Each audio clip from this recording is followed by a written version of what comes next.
Hi students, welcome back. Today we are going to look at combination sum problem on LeetCode. This is a very interesting problem. So let's dive into the problem statement. So the problem statement says we are given an array of distinct integers. So uh, we are given an array of distinct integers. That means there are no repetitive integers in the input called candidates and a target integer target. So our objective is to return all unique combinations of candidates where the chosen number sum to target. So we are given set of unique integers and a target. We have to return all the combinations using those numbers with which we can form that target. Okay. The same number may be chosen multiple times or unlimited number of times. But two combinations, the combination should be unique. Okay, that means 2, 2, 3 is okay. We can use 2 twice, but we can't return 2, 3, 2, 2, 2, 3. All the combinations are not needed. We have to return only one combination, but we can use any number of times. Okay, let's see the example. So here we are given 2, 3, 6, 7, and the target is 7. So the possible output is 2 plus 2 plus 3, which is 7, and just 7 as well. We also have 7 here. So the output is 2, 2, 3, and 7. Okay. Similarly, in the second example, the given candidates are 2, 3, and 5, and target is 8. So for 2 is 8. So 2 plus 2 plus 2, then 2 plus 3 plus 3, and 3 plus 5. These are the three available outputs. Now, when nothing is possible, we just return an empty array. Okay, so that is the third example. If the candidates is 2 and target is 1, you can't form 1 with 2, so you return a empty array. So let's look at how we can solve this. Okay, let's take the same example that is given. So this is a classic example of a recursive solution. Let's see how we can use it to solve this. Okay, so what we are saying is we have numbers 2, 3, and 5, and we have to form a target 8. Okay, so that means let's say we have chosen 8. 8 is the target. Okay, now we have three possible ways for us here. Okay, we can either choose 2 in our output, or 3 in our output, or 5 in our output. Why three possible ways? Because we have three candidates. Okay, so if we choose 2, then what is the resultant sum? We have to form 6 with the remaining with the these digits. Okay, if we choose 3, then we have to form 8 minus 3, 5. If we choose 5, we have to form 8 minus 5, 3. Okay, so initially we started off with 8. At this point, we can pick either 2, 3, or 5, which are available to us. If we pick 2 in the next iteration, since we already picked 2, so now our new target is 6. Okay, let's go over this branch. Now, let's say we have taken 6. Now, again, we have three choices 2, 3, and 5. Now, 6 minus 2 is 4, 6 minus 3 is 3, 6 minus 5 is 1. Okay, so we have picked 2 and we picked another 2. Now we have 4. If we pick 2 and 3, now we have 3 as the new target. Okay, that is how we are recursively going.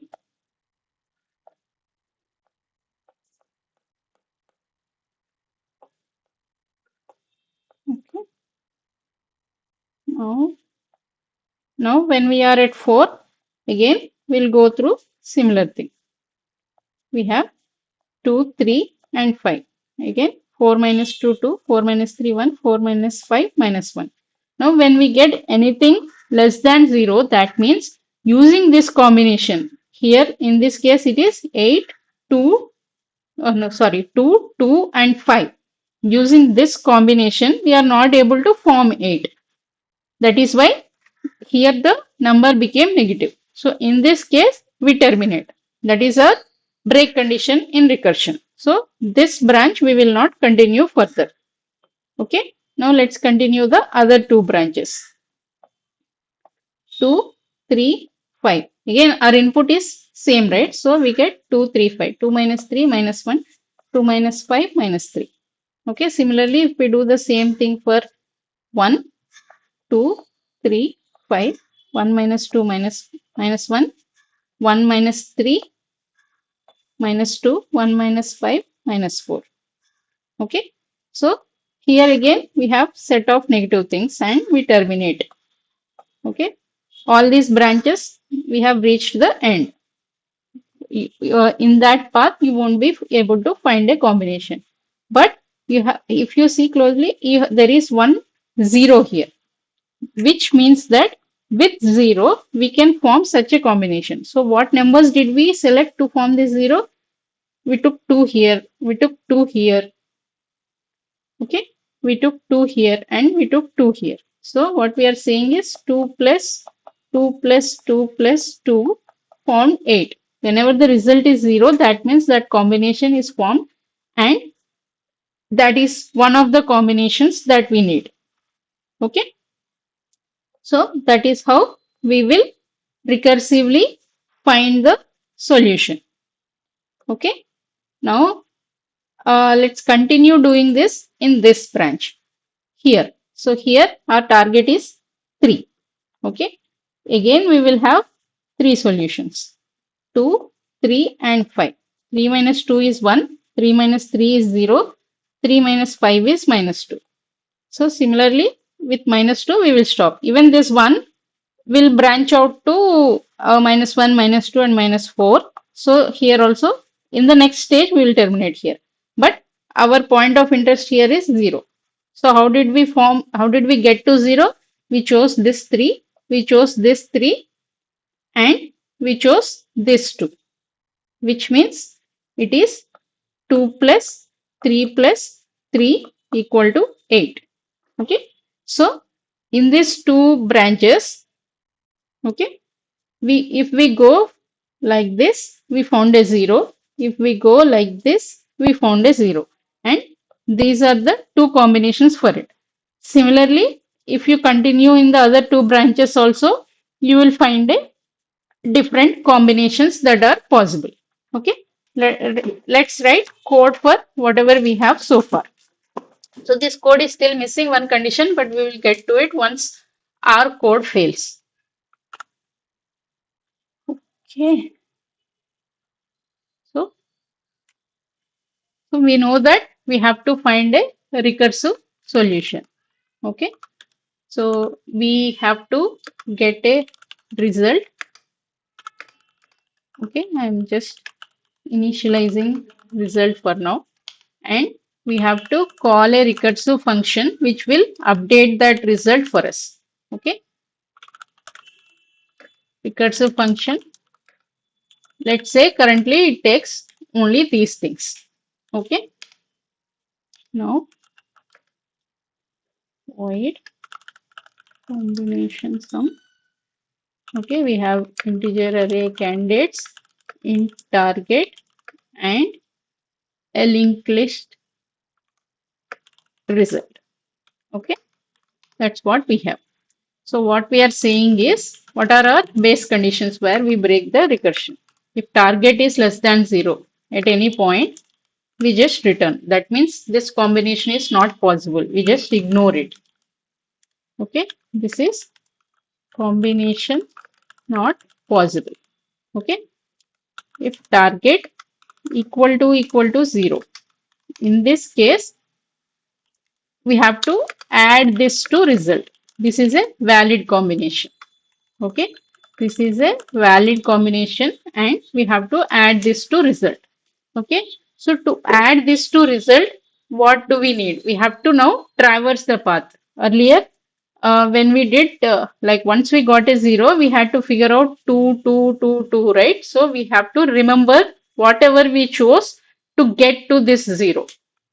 Okay, So for that, to remember that, we need to remember the combination. Okay. So let's add another input called combination, which will carry that structure for us. Okay. Since we added a new input, initially that will be empty. So we just initialize a linked list and pass it. Okay. So what we are saying is, this is the candidate, this is the target, and initially you haven't selected anything. So your combination that you are selected is empty. Your initial result is also empty. So that's what we got it. So what this means is, at any point, this combination will have whatever is already selected. So we just have to, if target is 0, we just have to add that combination to the result. So we do result dot add and we add that combination. Okay. So here combination is a list. List is passed by reference. So if you just do list dot add combination, uh, result dot add combination, then that will be altered later in the program, right? So you won't get anything in the list. So you have to create a copy of it by doing new linked list. Okay. Okay, now we have processed all the base conditions. If it is less than 0, we know that the combination is not possible. If it is equal to 0, whatever combination we have so far, we are adding it to the result. We are adding a copy of it to the result. Now, the actual process. Now, we have to process things recursively here. Okay, what do we do? For each of the available candidates. Okay, how many candidates are there? All those we have to process, and if we choose this candidate, what should we do? We should add it to the combination. So we are choosing a candidate, right? We are adding it to the combination. So our combination array will now have this current path's candidate, and on this candidate we have to recursively call the combination sum. Okay, but with new target. What will be the new target? Target minus candidate of I, whatever value we have in I. And we have to pass whatever combination we have selected so far and what is the result so far. Okay.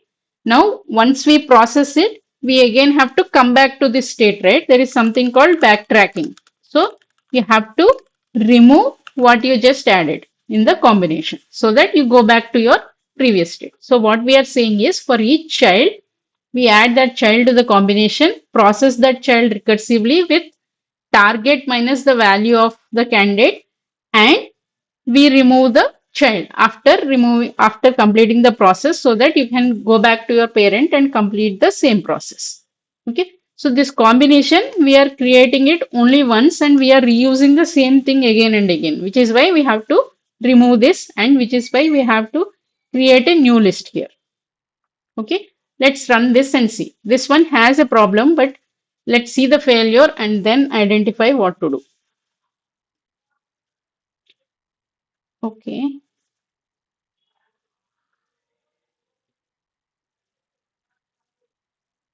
Okay, there is a typo in the name.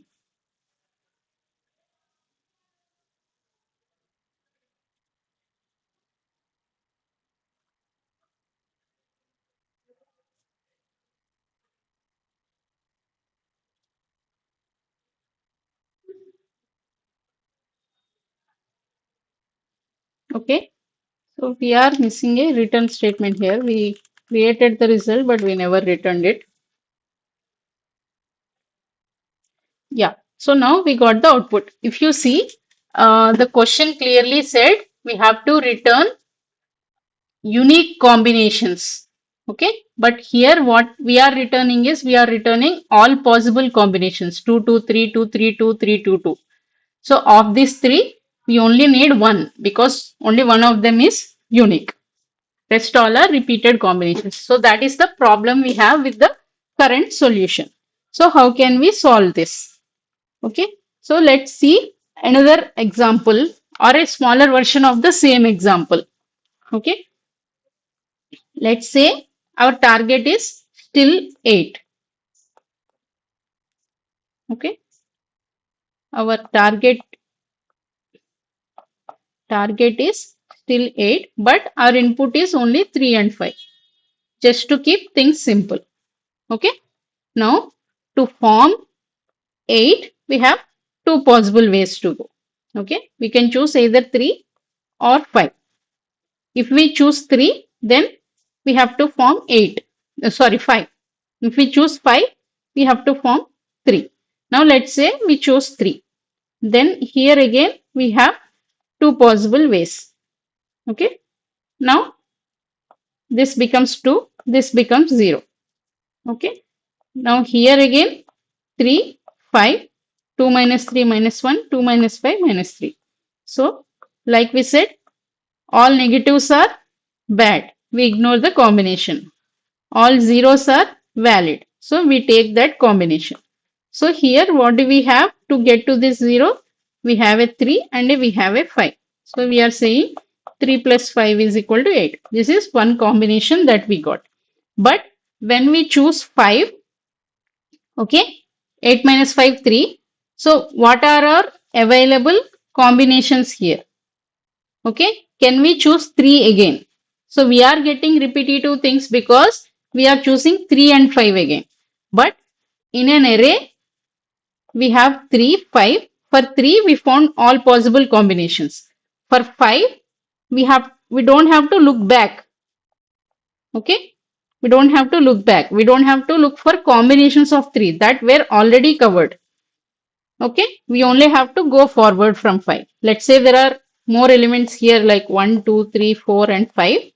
For 1, we are checking all possible combinations. Okay, for 2, we don't have to check again with 1 because we checked 1 with 2. For 2, what we will do is we will check with 2 to 3, 2 to 4, 2 to 5. Okay, we don't have to look back. That is where we are getting the duplicates. Okay, so at this point, what we are saying is we shouldn't consider this branch. Okay, because 3 is already done. Okay, here what we have is uh, another 5.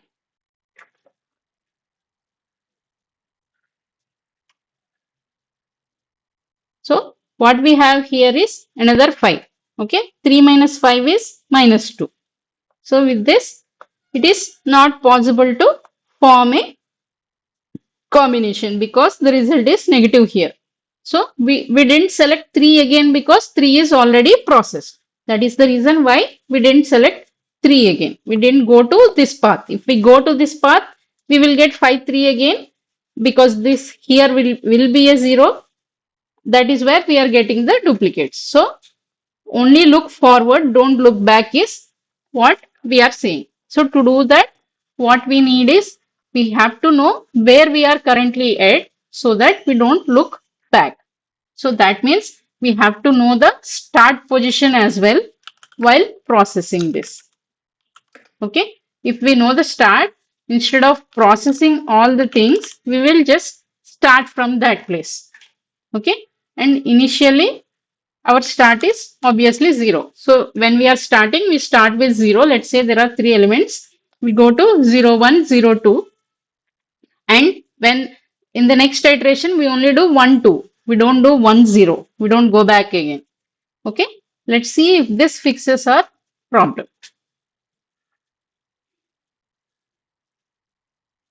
Okay. Here also, we have to pass the index.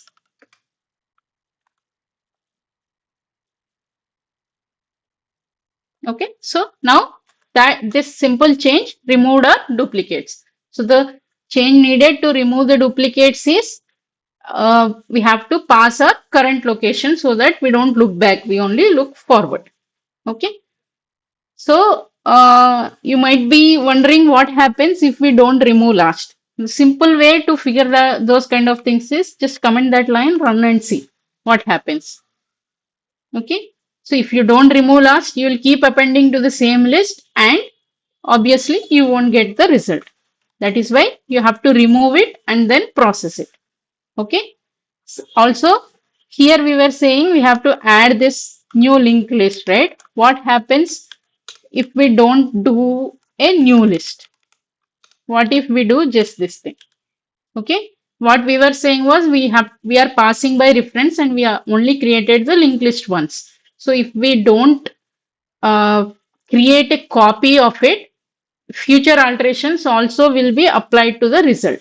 Okay, let's see what happens. See, finally the list is empty.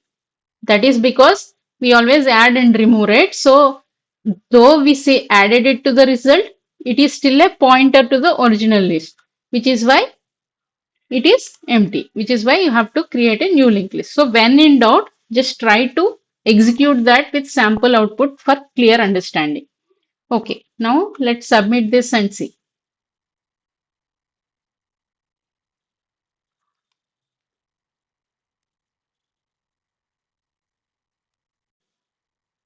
Yeah, so it worked fine. So that's all we have for today's problem.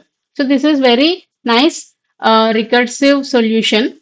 Go ahead and try with different inputs. We have more problems of this combination, more versions of this combination sum only coming in future. Thank you for watching.